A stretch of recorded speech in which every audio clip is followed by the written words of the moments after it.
Selamat pagi anak-anak ibu. Apa kabarnya hari ini? Luar biasa. Baik, untuk mengawali pembelajaran kita pada hari ini, sebagai umat beragama, kita awali dengan doa. Tolong anak-anak ambil sikap yang baik, silakan untuk memimpin doa. Baik teman-teman, untuk mengawali pembelajaran pada hari ini, marilah kita berdoa menurut agama dan keyakinan kita masing-masing. Berdoa mulai. Doa selesai. Baik, apakah kalian sudah mengisi daftar hadir di link Google Form yang Ibu kirim melalui WA Group? Sudah, Bu. Oke, Ibu sudah mengecek kehadiran kalian semua dan ternyata kalian hadir semua. Terima kasih atas semangat belajarnya. Sebelum kita memulai pembelajaran daring ini, Ibu mau cek dulu. Apakah suara Ibu bisa terdengar dengan jelas? Bisa, Bu. Sudah, Bu. Baik, apakah media pembelajaran yang Ibu tampilkan sudah muncul? Sudah. Nah, selama pembelajaran kita ini berlangsung, Ibu harap kalian bisa belajar dengan sungguh-sungguh. Karena nanti setelah Ibu menyampaikan materi, akan kita laksanakan diskusi kelompok ya, berdasarkan kelompok yang sudah dibagikan pada WA grup kelompok yang sudah kita bentuk sebelumnya. Untuk menanamkan rasa cinta tanah air kita terhadap bangsa dan negara, mari kita menyanyikan dan dengarkan lagu Garuda Pancasila. Bagaimana perasaanmu setelah menyanyikan lagu tersebut? Senang dan bangga, Bu. Iya, tentu kita merasa bangga ya memiliki Pancasila sebagai dasar negara Indonesia. Untuk itu, mari kita belajar dengan sungguh-sungguh ya, agar bisa meraih cita-cita. Karena nasib bangsa ini nanti ada di tangan kalian semuanya, ya.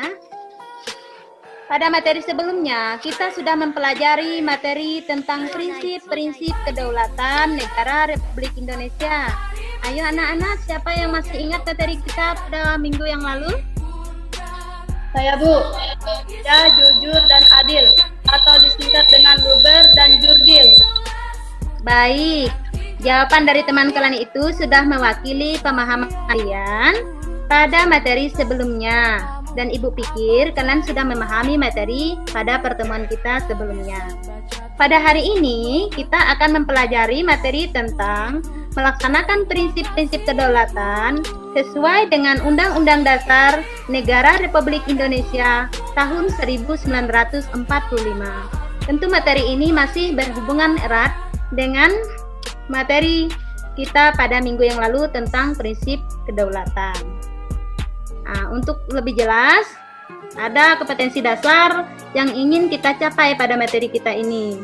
Yang pertama, memahami ketentuan tentang bentuk dan prinsip kedaulatan negara sesuai dengan Undang-Undang Dasar Negara Republik Indonesia tahun 1945. Kemudian indikator pencapaian kompetensinya. Pertama, bersyukur kepada Tuhan Yang Maha Esa atas bentuk dan kedaulatan negara Republik Indonesia. Kedua, menunjukkan sikap bertanggung jawab dalam mendukung bentuk dan kedaulatan negara. Penting untuk kita pelajari dan kita kuasai agar kita mengetahui dan memahami perkembangan demokrasi di negara Indonesia. Jadi kompetensi yang kita capai pada materi ini, Ibu nanti akan menilai sikap spiritual kalian, sikap sosial, pengetahuan, dan keterampilan. Kemudian Ibu akan menyampaikan materi melalui PTT. Kemudian kalian nanti akan berdiskusi. Diskusi ini nanti akan ada tanya jawab. Disitulah Ibu akan menilai kalian melalui lembar observasi. Kemudian kalian juga akan mengisi soal untuk kemampuan awal. Dan nanti akan melakukan refleksi. Baru nanti juga kalian akan mengisi kembali soal evaluasi. Hal ini kita lakukan agar pemahaman kita terhadap materi bisa dilihat melalui soal pretest ya, melatih cara berpikir kritis dan bertanggung jawab. Ya, pretest penilaian harian untuk kemampuan awal. Silakan diisi.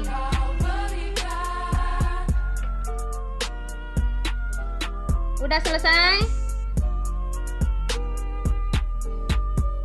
Udah selesai anak-anak mengisinya?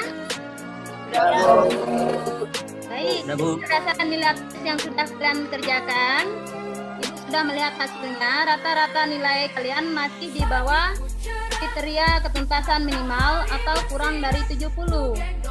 Walaupun dalam hal ini ada beberapa orang dari kalian yang sudah mencapai kriteria ketuntasan. Lembaga-lembaga negara yang terdapat dalam Undang-Undang Dasar Negara Republik Indonesia tahun 1945 yaitu sebagai berikut.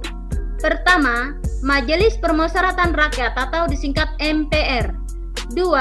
Presiden. 3. Dewan Perwakilan Rakyat atau DPR. 4.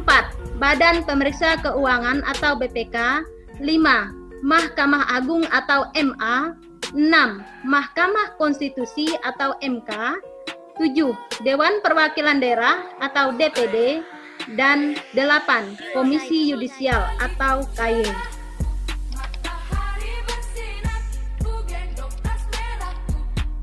Demikian penyampaian materi pelajaran. Lanjut berdiskusi bersama kelompok yang sudah dibentuk. Perkenalkan, nama saya Lulu, perwakilan dari kelompok 1. Imbang dilihat dari kedudukan MPR dengan DPR dan DPD. Baik, Ibu sudah menangkap pertanyaan dari Lulu perwakilan kelompok 1. Ibu ulangi sekali lagi, tolong dicatat ya untuk kelompok yang lain. Pertanyaan yaitu, jelaskan analisismu apa yang dimaksud dengan hubungan antara lembaga yang saling mengawasi dan saling imbang dilihat dari kedudukan MPR dengan DPR dan DPD. Jadi itu ya pertanyaannya. Apakah sudah mencatat semua? Sudah, Bu. Sudah. Baik, kelompok 1 sudah menemukan pertanyaannya. Apakah masih ada pertanyaan yang lain? Tidak, Bu. Tidak ya, kalau tidak ada, sekarang anak-anak Ibu beri waktu kalian untuk berdiskusi di WA yang sudah kita bentuk, berdiskusi di kelompoknya masing-masing, dan dikerjakan melalui lembar kerja yang sudah Ibu bagikan dengan kalian. Diisi ya nanti ya. Nanti Ibu pantau melalui WA grup ya. Silakan Ibu beri waktu dari sekarang.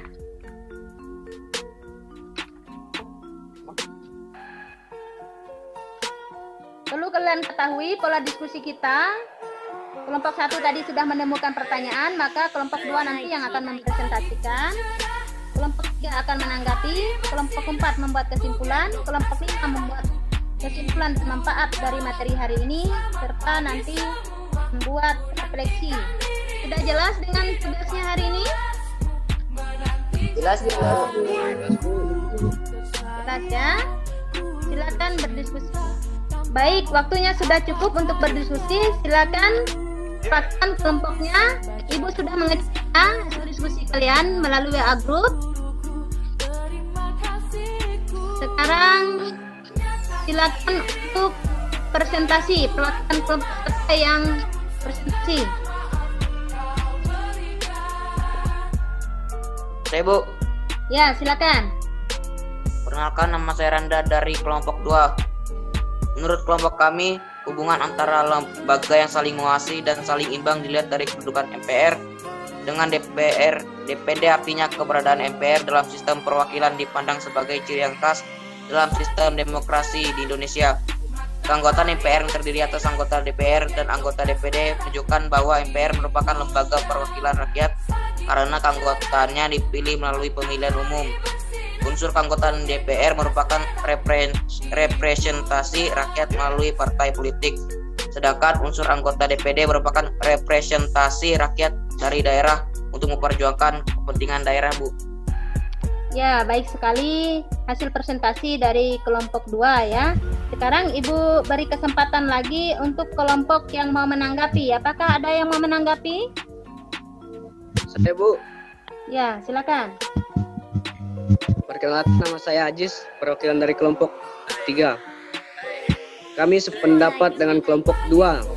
Sebagai tambahan dari jawaban dari kelompok kami, bahwa sebagai lembaga MPR memiliki kewenangan mengubah dan menetapkan undang-undang dasar, memilih presiden dalam hal terjadi kekosongan jabatan presiden dan wakil presiden, presiden dan wakil presiden, serta memberhentikan presiden dan wakil presiden menurut undang-undang dasar. Udah cukup? Baik sekali hasil presentasi kelompok 2 dan tanggapan dari kelompok 3 dalam memahami menjawab pertanyaan dari kelompok 1. Oke, sekarang kita beri tepuk tangan dulu untuk kelompok yang sudah tampil.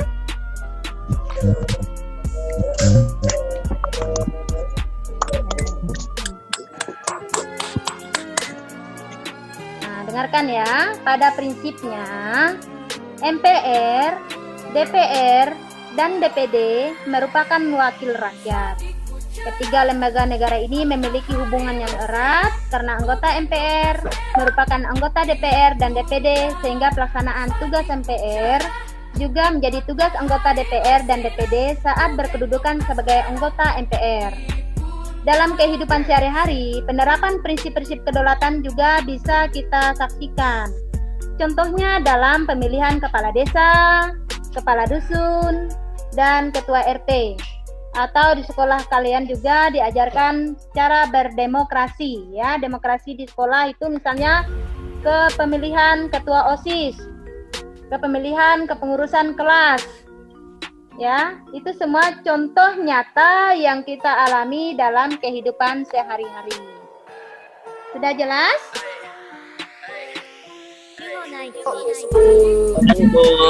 Sudah jelas ya? Nah,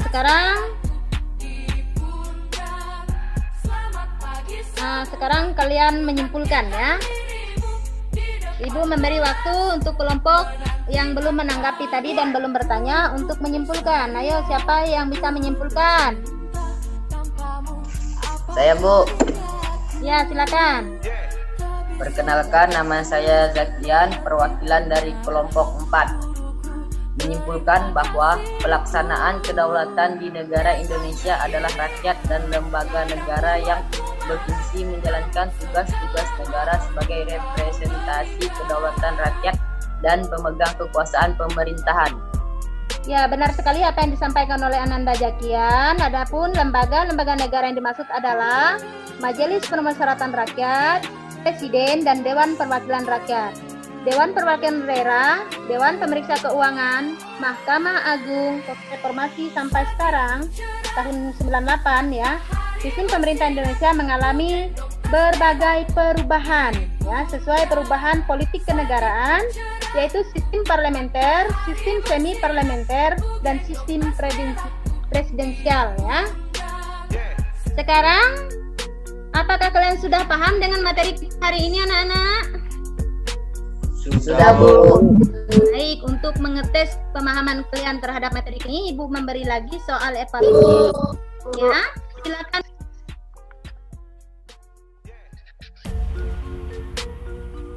Kerjakan sekarang ya.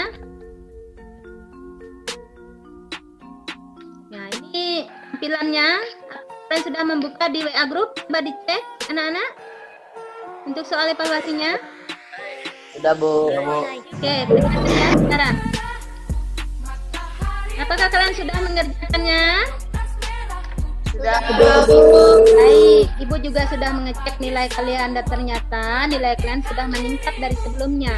Artinya pembelajaran kita hari ini Ibu anggap sudah berhasil ya. Sekarang setelah kita melihat proses pembelajaran kita hari ini, kira-kira apa manfaat pembelajaran kita pada hari ini? Saya perkenalkan saya Okta Kurnia Putra, perwakilan kelompok 5. Menurut kelompok kami, manfaat kita mempelajari materi hari ini agar sebagai peserta didik kita memiliki pengetahuan tentang penerapan pelaksanaan prinsip-prinsip kedaulatan, memiliki pemahaman yang luas dan keberanian dalam menyampaikan pendapat, sehingga melatih berpikir kritis dan percaya diri. Untuk kedepannya, saya berharap dalam pembelajaran PPK ini bisa menjadi salah satu pelajaran yang menginspirasi kami sebagai peserta didik untuk semakin menumbuhkan rasa percaya diri dalam berpendapat, terutama dalam pola diskusi. Terima kasih. Baik, terima kasih atas refleksi yang disampaikan oleh Ananda Okta ya. Benar sekali, kedepannya materi ini akan menjadi masukan bagi Ibu untuk menjadikan pelajaran PPKN lebih baik. Dalam hal ini ada pesan moral juga materi pembelajaran kita hari ini. Yang pertama, dalam melaksanakan prinsip kedaulatan pada sistem demokrasi di Indonesia, hendaknya bagi siapapun yang terpilih sebagai pejabat negara, mulai dari pemerintah eksekutif, legislatif, dan yudikatif, wajib melaksanakan tanggung jawabnya sesuai dengan amanah Undang-Undang Dasar 1945. Kemudian tetap memajukan kepentingan umum. Kemudian bertanggung jawab kepada Tuhan yang Maha Kuasa. Itu ya pesan moralnya anak-anak ya. Untuk tugas selanjutnya, karena materi ini pada materi bab terakhir, maka tugas kalian yaitu membuat resume ya, berupa catatan, nanti dijadikan sebagai tugas individu. Jangan lupa belajar dengan tekun untuk mempersiapkan diri kalian dalam menghadapi ulangan akhir semester. Pada masa pandemi ini juga Ibu berpesan, hindari kerumunan, jaga kesehatan dan pola hidup bersih. Oke, anak-anak, pada refleksi ini juga Ibu akan memberikan ada kelebihan dan kekurangan yang kita hadapi. Yang pertama, Ibu menyadari bahwa pembelajaran kita ini sangat terbatas ya. Dalam penyampaiannya tidak bisa disampaikan secara detail karena keterbatasan ya. Untuk itu Ibu berpesan tolong baca buku paketnya. Kemudian tanyakan kembali hal-hal yang belum kalian pahami kepada Ibu selaku guru mata pelajaran PPKN, dan akses internet, serta tontonlah video pembelajaran yang sudah Ibu kirim tadi agar kalian lebih paham tentang materi melaksanakan prinsip kedaulatan ini. Kelebihan pembelajaran kita pada hari ini, kita sudah memanfaatkan aplikasi Zoom sebagai model pembelajaran daring. Dan tidak kalah penting, kehadiran kalian adalah kebahagiaan bagi Ibu sendiri, dan untuk semuanya tetap rajin belajar ya anak-anak ya. Baik anak-anak, untuk mengakhiri pembelajaran kita pada hari ini, marilah kita dengan doa. Silakan anak-anak pimpin doa. Saya Bu. Ya, silakan. Marilah teman-teman, sebelum kita mengakhiri kegiatan kita pada hari ini, marilah kita berdoa menurut agama dan kepercayaannya masing-masing. Berdoa dimulai. Doa selesai. Baik, terima kasih. Selamat pagi. Pagi, Bu.